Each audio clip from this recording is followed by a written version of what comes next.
Class 11 की physics बहुत ज्यादा टफ लग रही है ना, तो टेंशन की बात नहीं है, क्योंकि आज 4 स्टेप का एक ऐसा प्रोसेस बताऊंगा जिसकी मदद से क्लास 11 की फिजिक्स तुम्हें पूरी तरीके से समझ आने लग जाएगी। पढ़ने का एक ऐसा तरीका बताऊंगा जिससे कि फिजिक्स में तुम्हारा एक नंबर नहीं कटेगा, और ये जो तुम्हें जो फिजिक्स में इंटरेस्ट नहीं आ पा रहा है, फिजिक्स के न्यूमेरिकल सॉल्व नहीं हो पा रहे हैं, ये सारी प्रॉब्लम इन 4 स्टेप के अंदर खत्म हो जाएगी। सो हाय एवरीवन, मेरा नाम है Prashant, mentor of thousands of students, और आप देख रहे हैं EXP hub 11th and 12th। सबसे पहले तो कैसे हो आप सभी, कैसी चल रही है आपकी क्लास 11th? मुझे पता है यार बहुत सारी परेशानी आ रही होंगी, थोड़ा थोड़ा चीजें नहीं आ रही हैं, टफ लग रहा है। जब क्लास 11th की फिजिक्स स्टार्ट हुई थी तब तो आपको सारी चीजें आसान लग रही थी, मजा आ रहा था करने में, बट हुआ क्या, धीरे धीरे धीरे जैसे जैसे नए नए चैप्टर्स आने लगे तो आपके दिमाग से सारी चीजें निकलने लगी और आपको लगने लगा कि यार फिजिक्स तो बहुत ज्यादा टफ है, फिजिक्स तो हो ही नहीं पा रही है, आखिर क्या स्ट्रैटेजी है फिजिक्स को पढ़ने की? तो टेंशन मतलब मैं हूं ना यहाँ पर, टेंशन की बात नहीं है। सबसे पहले इस वीडियो को बनाने से पहले आप जैसे क्लास 11th के कई स्टूडेंट से मैंने बात करी और उन सबकी प्रॉब्लम मैंने नोट डाउन करी। मैंने उनसे बात करी कि देखो फिजिक्स में क्या क्या प्रॉब्लम आ रही है, मुझे वो बताओ, फिर उन सारी प्रॉब्लम्स के सॉल्यूशन मैं एक एक करके तुम्हें बताऊंगा। तो इतने स्टूडेंट से बात करने के बाद मुझे पता चली मेजरली 3 या फिर 4 प्रॉब्लम। सबसे पहली प्रॉब्लम जो कि हर एक बच्चे की आ रही थी वो थी न्यूमेरिकल सॉल्व ही नहीं होते। भैया थ्योरी समझ आ जाती है, क्लास में पढ़ा रहे हैं समझ आ गया, बट न्यूमेरिकल बनते ही नहीं है। काइनेमेटिक्स हो गया, NLM हो गया, इन सबके न्यूमेरिकल करते करते दिमाग खराब हो गया, बट न्यूमेरिकल जो कि है बन ही नहीं पा रहे हैं, सॉल्व ही नहीं हो पा रहे हैं। चलो आज इसका सोल्यूशन बनाते हैं। दूसरा डाउट, एनसीईआरटी समझ नहीं आती है। भैया 10वीं तक की एनसीईआरटी तो समझ आ जाती थी, बट जैसे 11th की एनसीईआरटी आई है ना, तो फिजिक्स की मैं बुक खोलता हूं या बुक खोलती हूं और कुछ समझ नहीं आता, इतनी टफ लैंग्वेज है। बिल्कुल टफ लैंग्वेज है, इसका भी सोल्यूशन देता हूं। और लास्ट और सबसे बड़ा डाउट है कि क्लास में सब समझ आता है बट नए क्वेश्चंस नहीं होते। ऐसा कितनी बार आपके साथ होता है कि आप जब पढ़ रहे हो क्लास के अंदर, आपके ट्यूशन टीचर ऑनलाइन क्लासेस के अंदर, ऑफलाइन कोचिंग के अंदर आप पढ़ रहे हो, समझ आ रहा है, सब कुछ समझ आ रहा है, आपको लग रहा है हाँ ठीक है ठीक है ठीक है, आज तो सब समझ आ गया, पर जैसे ही आप घर गए और आपने एक नया क्वेश्चन सॉल्व करा, नए क्वेश्चन को देखते ही आपका दिमाग बंद था। आपको ये समझ नहीं आ रहा कि सॉल्व कैसे होगा, इसमें अप्रोच क्या लगेगी, फॉर्मूला कौन सा लगेगा, आपको कुछ समझ नहीं आ पाता। होता है ना ऐसा। इन सारी प्रॉब्लम का एक एक करके 4 स्टेप के अंदर इलाज आपको बताता हूं। बट देखो मैंने इतने स्टूडेंट से बात करी और एक कॉमन मिस्टेक जो कि हर एक स्टूडेंट कर रहा है वो पता है क्या है? फिजिक्स के न्यूमेरिकल को गलत तरीके से सॉल्व करना। देखो थ्योरी वगैरह तुम एकदम सही तरीके से समझते हो, बट न्यूमेरिकल ना तुम गलत तरीके से सॉल्व कर रहे हो। कैसे समझाता हूं, देखो आप क्या करते हो न्यूमेरिकल सॉल्व करने के लिए, इमेजिन करो एक आपकी नोटबुक है, एक आपकी नोटबुक है जो कि आपके नोट्स, जो कि आपको कोचिंग या ट्यूशन के अंदर नोट्स आपको लिखवाए जाते होंगे, ठीक है, वो आप लेकर बैठते हो। बगल में आपने खोल रखी है एक बुक जिसके अंदर है क्वेश्चन, है ना, बगल में आप एक बुक लेके बैठते हो, मान लो इसके अंदर है क्वेश्चन।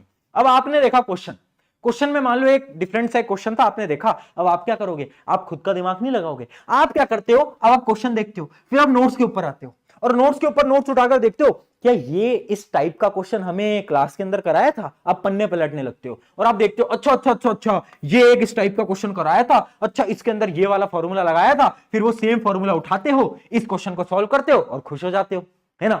और कुछ क्वेश्चन ऐसे होते हैं जो कि तुम्हें अपने नोट्स के अंदर नहीं दिख पाते, तो तुम्हें लगता है कि ये तो टीचर ने कराया है नहीं, और उसके ऊपर तुम सर्कल मार्क कर लेते हो और बोलते हो ये तो मैं कल क्लास में जाकर पूछूंगा या पूछूंगी। यही कर रहे हो ना, ये तरीका बहुत बेकार है यार, ये तरीका बहुत बेकार है। इस तरीके में तुम समझ कुछ नहीं रहे हो, तुम रट रहे हो, तुम रट रहे हो। तुम क्या कर रहे हो, तुम अपना दिमाग नहीं लगा रहे हो, तुम क्वेश्चन देखकर नोट्स पे आ रहे हो, फिर देख रहे हो कि टीचर ने क्या अप्रोच से सॉल्व कराया था और उसके बाद उस सेम अप्रोच को कॉपी पेस्ट कर रहे हो। रोबोट मत बनो यार, खुद का इस दिमाग को दिया है ना, इसका यूज करो, क्वेश्चंस को खुद से सॉल्व करो, खुद से ट्राई करो। नोट्स तब तक नहीं पलटने जब तक कि कुछ समझ ना आए, पहले खुद से दिमाग लगाना है कि हाँ यार कॉन्सेप्ट कौन सा लगेगा, फॉर्मूला कौन सा लगेगा, ये सारी चीजें आपको खुद से लगानी पड़ेगी। अब फटाफट से 4 स्टेप देखते हैं, टेंशन मत लो, 4 बहुत सिंपल स्टेप से आपकी फिजिक्स स्ट्रांग होगी, एक नंबर नहीं कटेगा, मेरी गारंटी है। देखो फटाफट से आते हैं। पहला जो हमारा पॉइंट है, स्टेप नंबर 1 है क्लास में समझो। ध्यान से सुनना, देखो पहला स्टेप है, फिजिक्स में 60% तक चीजें आपकी क्लास में कवर होती हैं। अगर आप क्लास में अटेंशन से सुन रहे हो, आपके टीचर सॉल्व करवा रहे हैं तो आप ढंग से बैठकर थ्योरी समझते हो, सॉल्व करते हो, साथ साथ में कॉपी पेस्ट नहीं करनी कि हाँ टीचर ने बोर्ड पे लिखा है या फिर टीचर ने पूरा समझा दिया तो मैं बस देख के लिख लेता हूं या लिख लेती हूं, ये नहीं करना।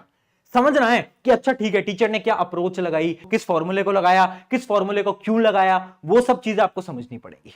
ये होता है हमारा स्टेप नंबर 1। उसके बाद आपको करना है नोट्स, नोट्स बनाते चलने हैं, जैसे मैंने आपको बताया साथ साथ में नोट्स बनाने हैं। टाइम खराब मत करना, पिछली वीडियो में भी बोला था कि भाई टाइम इतना नहीं है कि तुम कोचिंग में बैठ के रफ नोट्स में लिखो और घर जाके फेयर नोटबुक में बनाओ, नहीं, एक ही नोटबुक बनती है, उसको चाहे रफ बोलो फेयर बोलो फर्क नहीं पड़ता। क्लास 11th डिफरेंट है। अगली चीज उन नोट्स को रिवाइज करना, ये होता है हमारा स्टेप 1। लेक्चर देखा, नोट्स बनाए, रिवाइज करा, ये एक हो गया स्टेप 1। अगले स्टेप के ऊपर बढ़ते हैं जो कि हमारा step number 2, one of the most important step.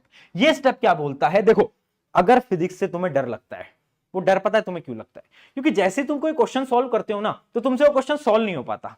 अब जब तुमसे क्वेश्चन वो सॉल्व नहीं हो पाता तो तुम्हारा दिमाग जो है तुमसे बोलता है कि यार मुझसे तो ये हो ही नहीं पाएगा, मेरे तो बस की नहीं है, तो बंद करो कोई और सब्जेक्ट उठा लो। ये होता होगा तुम्हारे साथ, है ना? ट्राई करा है ना फिजिक्स के क्वेश्चन सॉल्व करने का, नहीं बन पाते ना। इसका क्या सोल्यूशन है, देखो क्या लिखा है यहां पर, solve easy questions such as PYQ, previous year question.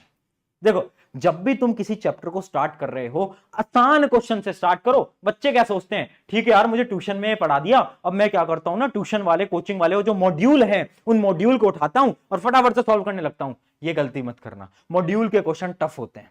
Module बनाया ही टफ लेवल के लिए गया है। अगर आप किसी अच्छी कोचिंग में जाते होगे तो मॉड्यूल्स के भी ना लेवल्स होते हैं, लेवल्स होते हैं कि एक होता है आसान क्वेश्चन, फिर होता है थोड़ा टफ, फिर होता है थोड़ा टफ। वो पता है क्यों बनाया जाता है, वो इसलिए बनाए जाते हैं ताकि आप सबसे पहले आसान क्वेश्चन करो। बट बच्चे क्या करते हैं, नहीं सबसे पहले मॉड्यूल के हार्ड वाले क्वेश्चन करेंगे। हार्ड वाले क्वेश्चन करोगे एक भी क्वेश्चन नहीं बनेगा, डिमोटिवेशन होगा, पढ़ना बंद कर दोगे। करना क्या, आसान क्वेश्चन करो। मैं बोलता हूं मॉड्यूल अगर तुम्हारी कोचिंग में लेवल वाइज नहीं मिलते, मॉड्यूल के क्वेश्चन मत करना, सबसे पहले प्रीवियस ईयर क्वेश्चन लगाओ। प्रीवियस ईयर क्वेश्चन बहुत सिंपल होते हैं, ठीक है, या फिर एनसीईआरटी के एक्सरसाइज क्वेश्चन लगा लो, सिंपल है, ठीक है। या फिर एचसी वर्मा में भी बहुत थ्योरेटिकल बेस्ड क्वेश्चन है, आप एचसी वर्मा भी सॉल्व कर सकते हो अगर आप जेईई नीट की तैयारी कर रहे हो तो, ठीक है। तो आपको सबसे पहले ये करना है, आसान क्वेश्चन करे, कॉन्फिडेंस आए कि ठीक है यार ये सब तो मैं कर लूंगा, ये तो मैं कर लूंगी, आगे बढ़ते हैं। उसके बाद आपको आना है मॉड्यूल क्वेश्चंस की तरफ। और याद रखना मॉड्यूल क्वेश्चन में भी एक प्रकार के क्वेश्चन नहीं करने हैं। बहुत सारे बच्चे क्या करते हैं कि एक ही टाइप के क्वेश्चन करे जाएंगे, है ना। मान लो एक टॉपिक आपके टीचर ने आपको पढ़ाया, फिर उस टॉपिक के सेम टाइप के क्वेश्चन नहीं करने हैं, आपको नए नए क्वेश्चन सॉल्व करने हैं। नए क्वेश्चन क्यों सॉल्व करने हैं, एग्जाम के अंदर कोई भी क्वेश्चन आ सकता है। अगर आप सेम क्वेश्चन सॉल्व कर रहे हो जिसमें एक ही फॉर्मूला लग रहा है, एक ही फॉर्मूले पे कितने क्वेश्चन सॉल्व करोगे यार, उससे कोई फायदा है नहीं। अपने दिमाग को अगर तुम्हें अच्छी तरीके से ट्रेन करना है तो नए क्वेश्चन लगाओ, सबसे पहले आसान, फिर मॉड्यूल, फिर उसके बाद नए क्वेश्चन ट्राई करो। यह है स्टेप नंबर 2। क्लियर, बहुत इंपॉर्टेंट स्टेप है, इससे करोगे फिजिक्स पढ़ने का ऑटोमेटिकली अंदर से मन करेगा। अगले स्टेप की तरफ बढ़ते हैं, स्टेप नंबर 3। ये स्टेप बोलता है सर्कल एंड स्टार स्ट्रैटेजी। ध्यान से सुनना, देखो मैं एक चीज आपको बता रहा हूं, इमेजिन करो आपकी एक बुक है, या फिर आप मान लो आपको कोचिंग में एक मॉड्यूल मिला हुआ है, ठीक है, ये आपका मॉड्यूल है या फिर ये आपकी कोई बुक है, ठीक है। अब आपने क्वेश्चन सॉल्व करना स्टार्ट करा, क्वेश्चन नंबर 1 आपसे हो गया, टिक लगा दो, एक बार में हो गया, टिक लगा दो, ठीक है। क्वेश्चन नंबर 2 आपको कुछ समझ नहीं आया कि भाई ये तो कैसे होगा, ये तो बिल्कुल समझ नहीं आ रहा, आपका डाउट आ गया, तो उस पर सर्कल मार्क कर लो, ठीक है। मान लो क्वेश्चन नंबर 3 आपसे वो क्वेश्चन हो गया, बट आपको ऐसा लगता है कि यार ये क्वेश्चन था ना, ये बड़ा अच्छा सवाल था, ये बड़ा एक डिफरेंट सवाल था, है ना, ये क्वेश्चन मैंने इस टाइप का क्वेश्चन कभी नहीं करा। आपसे हो गया बट आपको ऐसा लगता है कि बड़ा डिफरेंट सवाल था, तो उसके ऊपर ऐसे एक स्टार मार्क कर लेना। क्या मार्क कर लेना, स्टार मार्क कर लेना। तो अपने सारे क्वेश्चंस को 3 टाइप में तोड़ दो। एक वो जो कि आपसे पहली बार में हो गए, टिक करो, जो नहीं हुए सर्कल लगाओ, जो आपको लग रहा है कि ये तो बढ़िया क्वेश्चन था उस पर स्टार लगा दो। अब इससे क्या फायदा है, ये जितने भी सर्कल वाले क्वेश्चन है, अगले दिन जाओ ट्यूशन में डाउट पूछो। पहली चीज तो डाउट पूछो, पिछली वीडियो में भी बोला था इंट्रोवर्ट मत बनो यार, इंट्रोवर्ट बनने से आपका घर नहीं चलेगा, समझ पा रहे हो। इंट्रोवर्ट बनने से कोई फायदा नहीं होगा। मुझे पता है अंदर से एक फीलिंग आती है कि यार मैं कैसे अपने टीचर से जाकर डाउट पूछूं।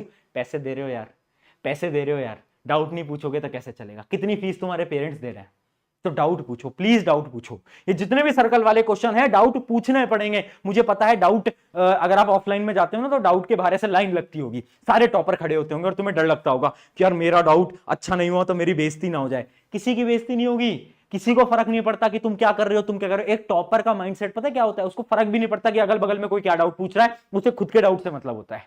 तो इसलिए डाउट पूछो।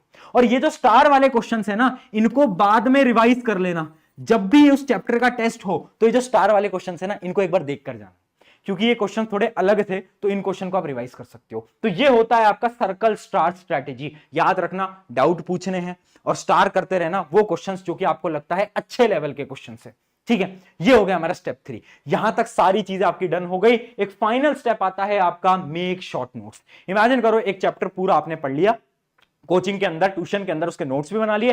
अब आपको क्या करना है, उस पूरे चैप्टर के शॉर्ट नोट्स बनाने हैं।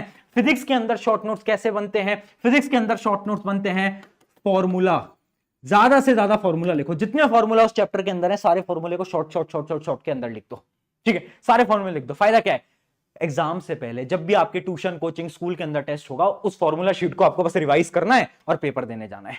समझ पाए? तो इस वजह से केमिस्ट्री फिजिक्स दोनों के अंदर आपको ऐसे शॉर्ट नोट्स बनाने हैं जो कि आपकी मदद करेगा। तो ये हो गया आपका पूरा का पूरा फिजिक्स की स्ट्रैटेजी। एक चीज मैं बता देता हूं, physics is all about practice. अगर आप इस पेन को नहीं घिसोगे, अगर आप क्वेश्चन सॉल्व नहीं करोगे, भैया नहीं हो पाएगा। कितनी मेहनत कर लो, कितना ही रट लो, नहीं हो पाएगा।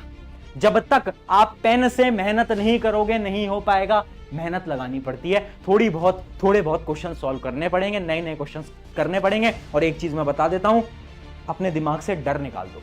जब डर निकलेगा ना फिजिक्स का, सारी चीजें आसान होंगी। बहुत सारे बच्चे हैं जो कि मेडिकल की तैयारी करते हैं और डरते हैं कि फिजिक्स बहुत टफ है। टफ नहीं है बेटा, टफ नहीं है। तुम्हारे दिमाग के अंदर एक कीड़ा बना हुआ है कि बहुत टफ है, जबकि बहुत सिंपल सब्जेक्ट है। एक बार सॉल्व तो करने की कोशिश करो। जब क्वेश्चन सॉल्व होंगे ना, ऑटोमेटिकली अंदर से मोटिवेशन आएगा। तो ये थी पूरी की पूरी फिजिक्स की स्ट्रैटेजी। अगर आपको ऐसी सेम स्ट्रैटेजी केमिस्ट्री के ऊपर चाहिए तो कमेंट में मुझे जरूर बताना, ताकि मैं अगली वीडियो केमिस्ट्री पे भी लेकर आ पाऊं। टेक केयर, मेरा नाम है प्रशांत, मिलते हैं नेक्स्ट वीडियो के अंदर।